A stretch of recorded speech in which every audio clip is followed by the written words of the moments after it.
Let's start by painting with words a picture drawn in colored pencil. Two men drive a beat-up old four-wheel drive down a path that doesn't exist, deliberately getting themselves as lost as the rural Japanese countryside will allow. As the old wheels groan and squeak under the strain of traversing through the rough and untraveled ground below, a pair of hunting dogs sit patiently in the back seat, until finally the men up front decide they've reached their destination. The moment the doors are open, the dogs immediately take off sprinting into the woods, already on the trail of the hunter's prize. But as the men rush to follow the already far distant barking, they're suddenly met with a rather unsettling noise. Immediately, the two men prepare their guns and sprint after the sound, ready to defend their dogs against any manner of bear or fox that might have gotten tangled up with them, except they find no bear or fox. In deafening silence, every step the men take through the brush weighs on them like a ton of bricks. Surely the animals must be up ahead, they think. And unfortunately for them, they're right. It's immediately clear that both dogs have passed away, and as this harrowing tragedy begins to sink in, the winds in the forest begin to howl, and the men, now filled with a rage which rivals the oncoming storm clouds, walk forward with purpose, further into the unknown wilderness, expecting to take bullet-fueled revenge on whatever beast has just killed their furry companions. Except they find no beast in the woods that day. Oh no. Instead, they find something far more terrifying. A perfectly well-kept, deathly silent, unmoving building. The men inch closer, curiosity overtaking their anger as they silently wonder what such a well-kept building is doing out here in the midst of all this nothingness. Their curiosity's quenched by an old, worn-down sign near the building's front door. A sign that labels the building as the Wildcat Restaurant. These are the opening few seconds of an animated film by the name of Chuumon no Ooi Ryouriten, or translated to English, a restaurant of many orders, sometimes also the well-ordered restaurant. Animated largely by one person, this visually stunning work of art is actually based on the relatively popular Japanese children's book of the same name, Chuumon no Ooi Ryouriten, and this is far from the only version of it to exist. There are legions of others, from fully animated features to cheaply produced online YouTube animations and even puppet shows. No, this story isn't what you'd call the most uncommon among Japanese audiences. In fact, if you have or are currently taking a Japanese course, ask your teacher about this story by title, and chances are they'll know exactly what you're talking about. It's a story commonly retold in a way that is innocent at worst, and yet it is also the most horrifying anime that I've ever seen. And though, honestly speaking, the art has a lot to do with that, with its beautiful realism contrasting with its more fantastical elements, an attribute which I promise we'll go into more detail later on, a lot more of that discomfort comes from knowing the details of its development. I'm Octo, and this is the story of two men, and the art they made when they were confronted with death.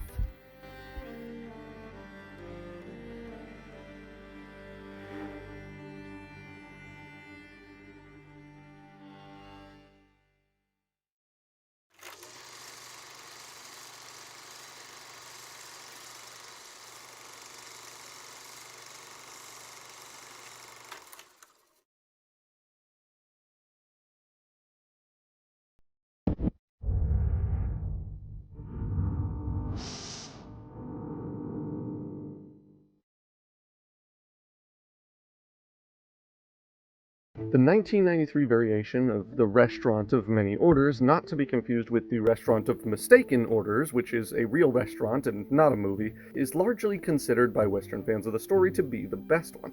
It's the most accurate to the source material, for one, and for two, well, I mean, just look at it. The clear passion and work that went into this variation is incredible, and it captures the, at times, hauntingly beautiful qualities that the old illustrations in children's books often have. The sepia-like color palette, a staple of the film as a whole, but not one which applies to every scene in it, is also noteworthy here. In fact, I'm willing to bet that at least a few of you watching this right now not only clicked on this video to begin with, but stayed until now because you were intrigued by that art direction. Compare with contemporary anime of the time, and even honestly with anime of today, and aside from a few notable examples like Aru Tabibito no Nikki or The Tale of Princess Kaguya, you'll quickly find that very few anime even come close to looking like Chuumon 93. And yes, this is by very deliberate and meticulous design. The director of this film, Tadanari Okamoto, is in and of himself a master artist whose work, aside from Chuumon 93, is so incredibly interesting that I'm almost tempted to derail this entire thing to just talk about him for a while, and I'm sure you can see why, but instead let's return to that old, remarkably well-kept Western restaurant out in the mountains of rural Japan for a moment. As the two hunters approach the restaurant, they find a warning sign that, admittedly on first viewing, made very little sense to me. It simply reads, "Please be aware that this is a restaurant of many orders." Now, just so we're all on the same page here, the word they're using here is Chuumon, which is actually a double entendre in Japanese, just like it is in English, because it can mean orders in the sense that you order something, like from a restaurant, for example, but it can also mean orders as in instructions, like military orders.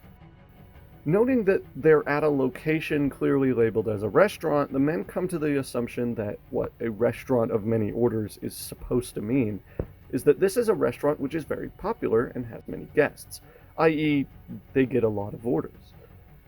Given the circumstances, that is the most logical conclusion to come to, I suppose. The men are tired, their dogs have just passed away, they probably need a drink or two to even begin to cope with that. As such, they look nervously at each other, back at the sign on the Wildcat restaurant's door, and walk in. What they find inside, though, is truly terrifying.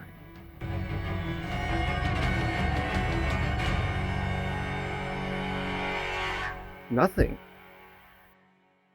No immediately obvious spooky decor, not even any evidence suggesting this place is abandoned, just an elegant, well-kept waiting room. It even has entertainment in the form of an arcade game? Is that what you'd call this? I genuinely have no idea. It seems to be a sort of light gun game, like a shooting gallery, but it definitely caught me off guard the first time I watched this, just based on its remarkable craftsmanship alone, as well as the impressive attention to detail on the animator's part. I love how we can immediately tell that it's composed of multiple cutout layers based on visuals alone. That's really hard to do while still keeping the art style consistent, so that alone makes this scene really impressive to me. Look at the lighting here when the hunter takes his shots too, that's so incredibly impressive. Even if it is a fairly simple technique being used to bring this shot to life, simply changing the colors used on the frames where the gun is being shot, it goes a long way in establishing the kind of atmosphere that Chuumon 93 is known for. It's just so well done. Who made this version again? Tadanari Okamoto? Winner of over 24 awards internationally for his incredible short films. Can we talk about him yet? No? Okay, but we are definitely going to get to that for sure. That part's going to be really cool, you guys, I promise. Anyway, as it turns out, I was right to notice the shooting gun game. And it stands out in this room for a reason, but I won't spoil what that reason is just yet. We will, however, be returning to it at a later point in this video, so keep it in mind for now. One of the hunters immediately begins restlessly playing the horn-operated hunting game, while the other, more noticeably fatigued from the trek through the woods, sits for a moment on a nice, clean sofa, after ringing the bell for service, that is.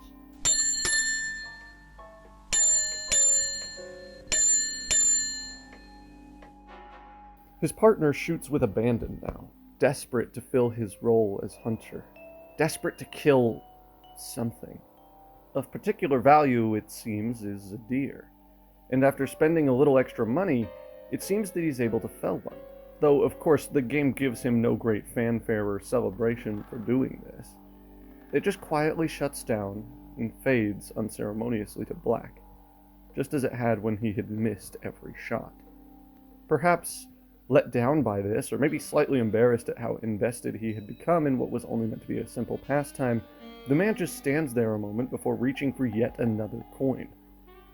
Even though he knows for sure now that there's nothing to gain from doing so, he still wants to play again. He still wants to kill. No, by the way, I'm not talking about video games right now. It's a metaphor. I know that was obvious to most of you, but just in case, no, this is not about video games. Games are good. I like games. I play them all the time. This is not what this scene is meant to be a criticism of. What it is a criticism of will have to wait until later, though, because at the exact moment one of the men realizes he's out of money, the men are informed in some non-verbal fashion that it's time for them to enter the restaurant proper. Oh boy, the men must surely think to themselves, it's finally time for supper. Except this is the precise moment that another sign appears before the men on the other side of the entryway door. This sign and its contents were frankly bafflingly translated in the version I saw, so allow me to clarify real quick that no, this sign does not say guests who are young and plump are especially welcome. That would be effed up, and nobody in their right mind would ever think to patronize an establishment that welcomes people in that way. What it's actually saying is this. We'd like to extend a special welcome to our young and plump guests. As one of these two is plump and the other is young, the men assume that this restaurant noticed they were hunting in the area and has been expecting them based on that alone. Something they feel can be defined as incredible customer service. You could argue that the phrasing here is still a little creepy, but you cannot argue that it's quite as creepy as the way it's written here. I think what happened is that the person translating didn't have the context of having read the original story, and therefore didn't fully understand what this sign was supposed to mean, which I can't fault them for. I've made my fair share of mistakes too in translation, but that's beside the point. Now that that's been clarified, we can really start getting into the meat of what a restaurant of many orders actually means. Oh, but first, this is your final warning. Beyond this point, I will be spoiling the entirety of the anime for you, as is kind of the norm with my videos at this point. I would highly recommend that if you haven't seen Chuumon 93 yet, and this is your first time hearing about it, that you turn down the lights, wrap yourself in a blanket, and give the original short film a watch before continuing on with this video. Trust me, it's worth it. Those of you who have seen it, or who just don't care, shame on you if you don't care, by the way. Let's continue onward.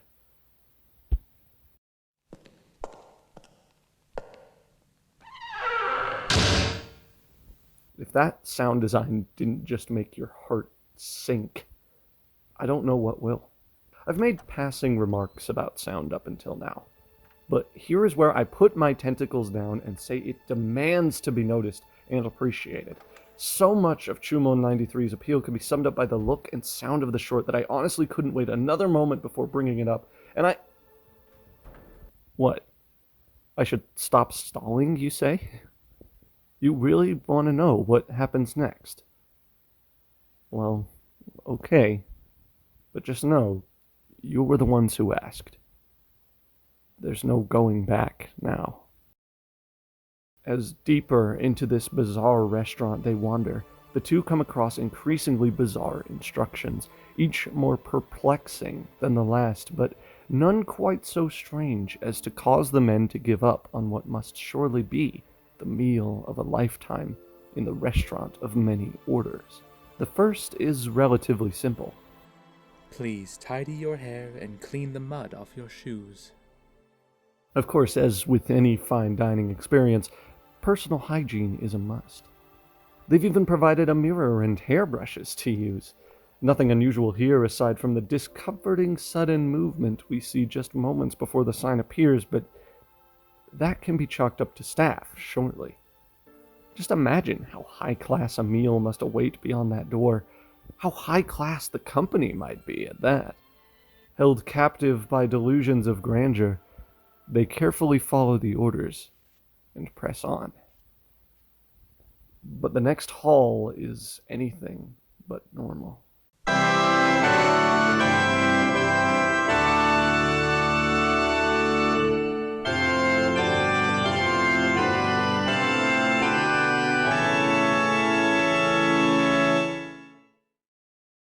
The next sign, a simple request not to bring bullets or guns inside, is almost overshadowed by this beautiful yet unsettling display.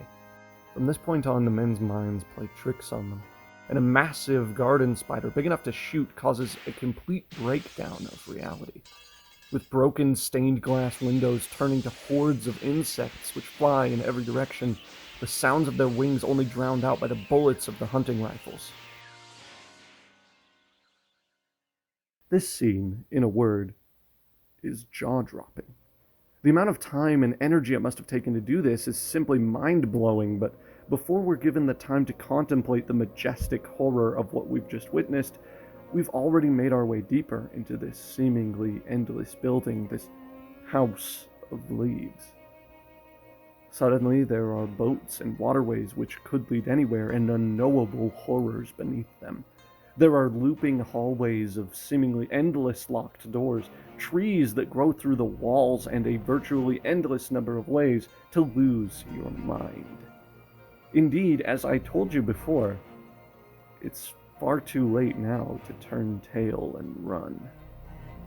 You belong here now, trapped within the maze of wall and brick and mortar, which seamlessly blends with the nature it resides in. My apologies. I got ahead of myself for a second. Where were we? Oh, right. Perhaps in realization of the exercise the boys have just had, the next sign tells them to wash up with the special soaps provided. Maybe they have their doubts, as anyone would in the situation, but what good would it be to give up now, when the promise of fine dining is so close, and when not even the men themselves could possibly remember the way back out? What can you honestly do? Retrace your steps? Regardless, they clean themselves with this special soap and continue on to what appears at last to be the final order.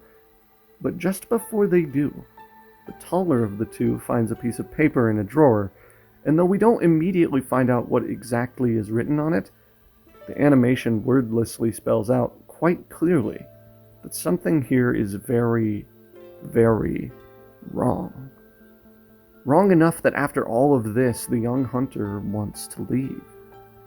Wrong enough that it causes his companion to tremble in abject horror at the sight of it. Wrong enough that it challenges in an instant a lifetime spent learning how the world works.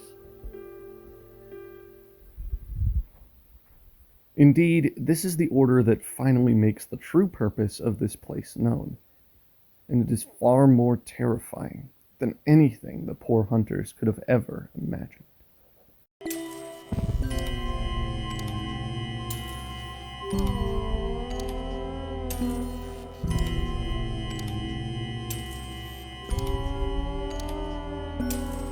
I always wanted to go hunting. It always seemed such a manly sort of pursuit. It was just the idea of setting off into the wild, surviving out there, cooking and eating what you kill. It all sounded like such an adventure. What you've just heard is a short audio clip from episode 31 of Rusty Quill's internet podcast series and soon-to-be ARG-ish thing, The Magnus Archives. If you've never heard of it before, I would basically describe the series as SCP meets the X-Files, and if that sounds interesting to you, then I highly recommend you give this series a shot. I've linked the playlist down below for you. Trust me, if you're willing to invest the time it takes to get through the whole thing, you'll find it to be incredibly worthwhile. But the Magnus Archives itself isn't what we're interested in today. It's the themes present within this particular chapter of it that I find especially relevant to the study of Chuumon 93, or, for that matter, the story of Chuumon no Ooi Ryouriten itself. In the original book, the hunters are depicted reveling in the mere idea of the kill, with one remarking in excitement, "Imagine taking 2-3 shots at a deer. It would be so thrilling, I would probably get dizzy enough to fall over from the excitement." The mania exhibited by the hunter as he shoots for the deer at the shooting gallery is actually the anime's way of doing justice to this line, hence why, as I said before, it's a very important set piece to keep in mind. Even when their dogs pass away under circumstances much different from those pictured in Chuumon 93, their true lamentations reflect a distinct lack of empathy for the animals. Instead, all they seem to care about is the money it will cost to replace them. "That'll put me back 2,400 yen, said one of the gentlemen, examining his dog's eyes. "Mine was 2,800, said the other, looking down sadly. There are actually quite a few differences, even in this variation of the tale compared to the original story, like how the men actually had a guide with them in the original who brought them out here in the first place. And this guide is completely absent from the film, but we'll discuss the reasons for these changes later on. Eventually, even the thrill of the hunt, they decide, can be replaced with the exchanging of cash. In the book, it's made clear that the men are content with simply tricking others into believing that they have successfully hunted pheasants and rabbits. As the book states, "On the way back, we can stop at the inn we stayed in yesterday and buy a pheasant to take home for 10 yen. I think they had rabbits, too. If we brought one of those back as well, no one will know the difference." Perhaps now my intent in using that audio clip is a tad easier to understand. The hunt itself, the motivation for it, in its very concept, is being portrayed in these stories as a corrupt action, a power fantasy for the insecure, a way to lord over the perceived weakness of the animals below them. Such a lack of humility, Chuumon and Magnus both agree, is the ultimate catalyst for all of the horrific events which come to pass in both narratives. There seems in both tales, however, to be a sense of inevitability, once certain actions have been taken. In the Archives story, a man from the UK embarks on a hunting trip for much the same reasons the two men in Chuumon do, except instead of Japan, he finds himself alongside an American he met online in the wooded hills of Virginia. At the risk of sounding redundant in my synopsis, the hunters trek unsuccessfully through the woods until something, or in this case someone, out of place catches their eye. A whistling hiker who remarks calmly that the following day will be a nice one for a run. What follows is a series of seemingly supernatural events which result ultimately in a truly horrific realization, one which, as the archivist informs us, this poor man will never, ever forget. No matter where the men try to run, all paths eventually lead to the same inevitable place. A massive, open cavern with a single table neatly set in the center of the room, wine and all. A man who seems to be the chef of the establishment beckons for them to sit, and the men, now realizing the pointlessness of any attempts to escape, calmly sit down and prepare to eat. Of note in this scene is the intense red which fills the cup of wine. Compared with the subdued nature of most previously used colors, it stands out. And the meaning of its hue, a sense of power, dominance, and control, is fitting, given that it was poured for the men by the figure which presumably led them here in the first place. As we'll soon see, this red is not the last of the bright coloration we'll see in this film. After all, there are more than 2 cups of wine at this table, and yet a third guest has yet to arrive. However, this will not be the case for long. There's this incredible, crushing sense of dread as the men sit silently at the table in this scene. The weight of this horrific emptiness hangs in the air above them, slowly driving them mad with fearful anticipation. Something is moving in the distance. Something big and unknowable and wretched beyond comprehension is making its way closer and closer until... there they are.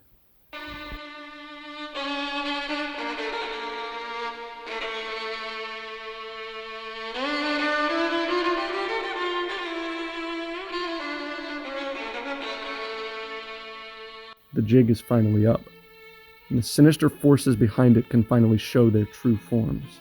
What I saw was not human. It's hard to describe exactly, but everything about him was sharper. His fingers, his teeth, his face, his eyes, his skin. As I looked at him, the strangest thing popped into my head. Werewolves in media often serve the end goal of representing mankind's primal urges, the violence and lustful desires of their hearts. Werewolves are what men become when they've lost control of themselves. This is not that creature. It is not so easily named or classified. None of the entities seen by the two hunters ever attempt to speak with them, only to kill and devour them. And as we've seen, they aren't the only ones either. The entire building, for all we know, may very well be some sentient, living entity whose entire existence is devoted to slowly torturing and devouring these men. Though, for reasons we'll discuss momentarily, it does seem to allow them to escape. Oh, is that not scary enough for you? Do we need to talk about the puppet version?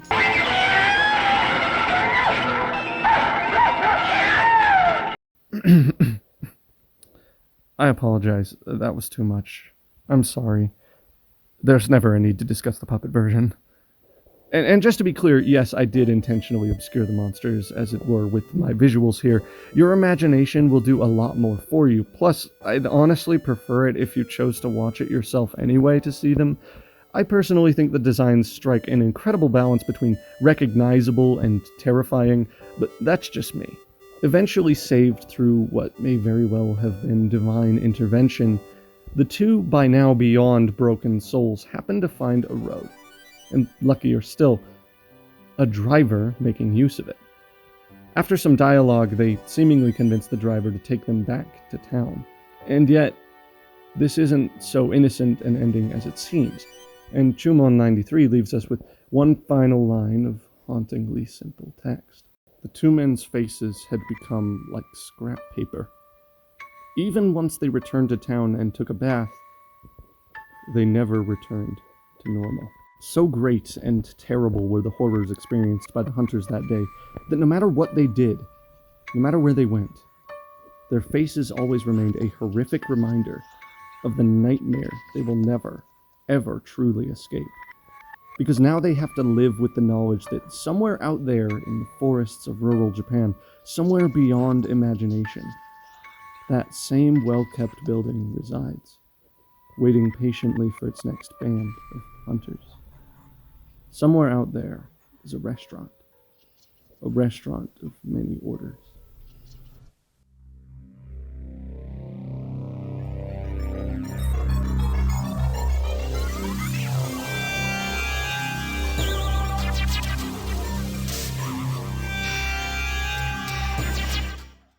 I don't think I'll try hunting again.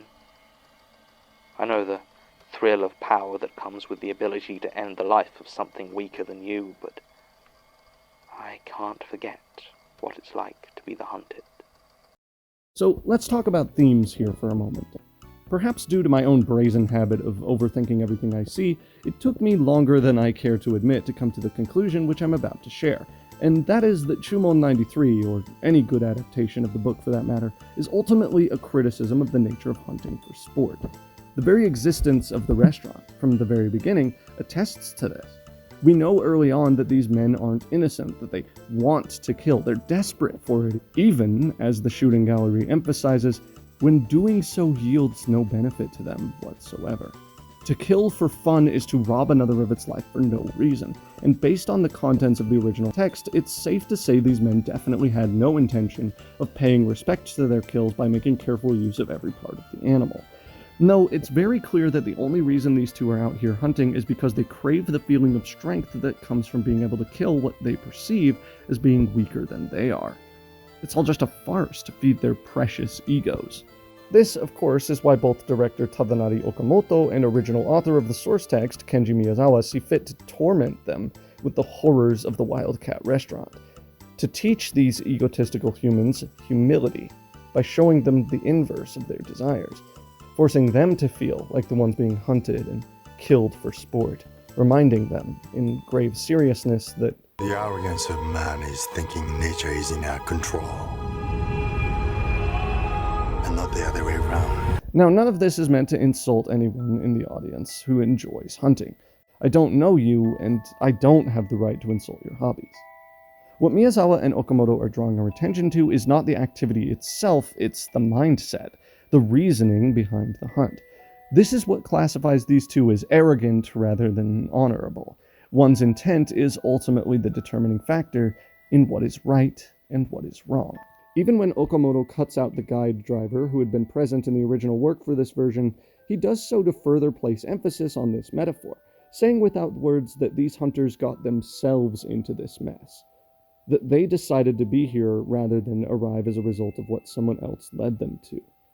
This is their choice, and thus a reflection of their mindset. It's actually quite smart on the director's part. Speaking of, it's finally time to talk about him. I'd be remiss, after all, if I couldn't mention what I find to be the most interesting thing about this entire production.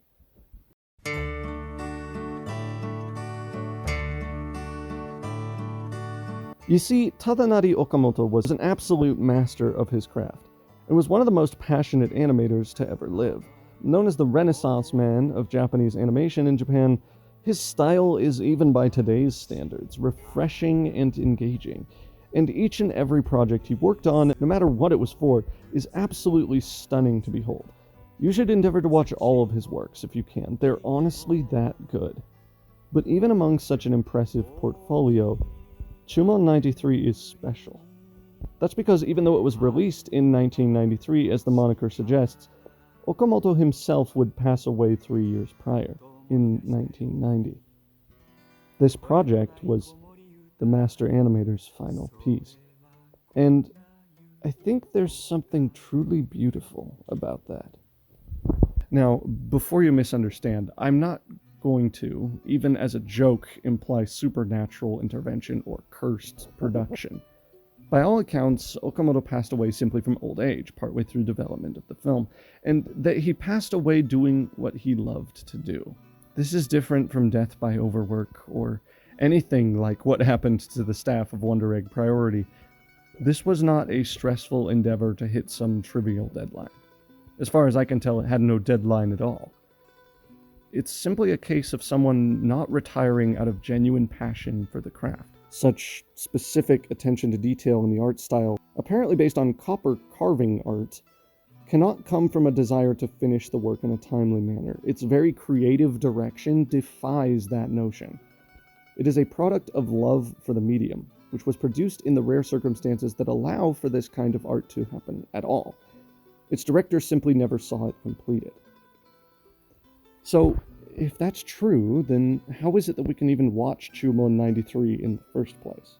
Well, if you recall, before I said it was largely animated by one person, and while I still firmly believe that to be true, I'm unsure as to which of the two people responsible for making it actually put in the majority of the work.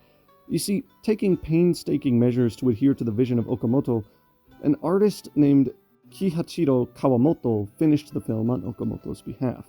You might assume that's because work is work, or because it was almost done at the time of his passing, but personally, I don't think so. In my own humble opinion, the answer to why such efforts to finish and release the work happened were because Kawamoto understood something about this particular piece was too important to let alone. That Okamoto wanted to say something with his final piece, and that Kawamoto wanted to ensure that message had the chance to reach completion, to reach people. Chuumon 93 is in less Mal users lists than my Haibane Renmei video has views. That is not a high number, and that needs to change. People need to see this work and appreciate it. It's got such little online presence that it's only by sheer coincidence that I even saw it at all. But this is a master artist's final picture, and it is one so beautiful, so important, that it had to be finished, no matter what. When confronted with the mortality of their existence, the hunters run in fear, their cowardice scarring them for what would be the rest of their natural lives. Indeed, Chuumon 93 criticizes our lack of empathy for mortality, for other living beings which we perceive as lesser than ourselves, showing with horror and fear what it's like to experience the feeling of going from hunter to hunted. Chuumon 93 criticizes, seemingly from beyond the grave of its own director and original creator, who passed away long before this production even began, for doing the exact thing its nameless main characters do, for pursuing the meaningless death of the weak to make ourselves appear strong. Chuumon no Ooi Ryouriten calls the hunters hypocrites and marks them for it.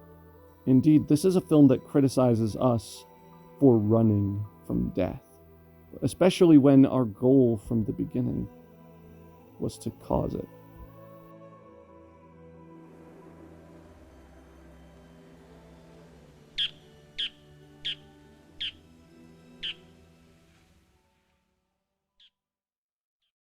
It should go without saying that I love Chuumon no Ooi Ryouriten and the director behind it, and I sincerely hope that if you've enjoyed my analysis today that you'll consider watching the short for yourself. It's only like 19 minutes, you can knock it out in an afternoon. However, the more eagle-eared of you out there will notice that at the beginning I said something which now at our conclusion I feel is somewhat underdeveloped. I said this was the story of two men, and yet we only truly discussed one. And that's because, as odd as it may be, Chuumon no Ooi Ryouriten is not the only Kenji Miyazawa story that would become someone's final work of art. There are two, in fact, which claim those as tags in their titles. Both are based on Kenji Miyazawa works. Both involve cats, oddly enough, and both are in and of themselves stories about our views on death, which are meant to be enjoyed by children. Originally, I had planned to talk about them both today, as comparing and contrasting these works is something from which I consistently derive value on my own. But for the sake of feeling and time, I think it's best perhaps to save that film's discussion for another day. No, I won't give you many orders in terms of what to watch or what order to watch it in, but if somehow you find yourselves in the backwoods of YouTube, lost in a sea of videos from creators you don't know, I do hope you'll again find yourself in my corner. Perhaps you'll find the second half of this story is equally worthwhile. Perhaps you'll even find time to explore that old, well-kept restaurant yourself until then. That building labeled the Wildcat House, which apologetically states at the door that this is a restaurant of many orders.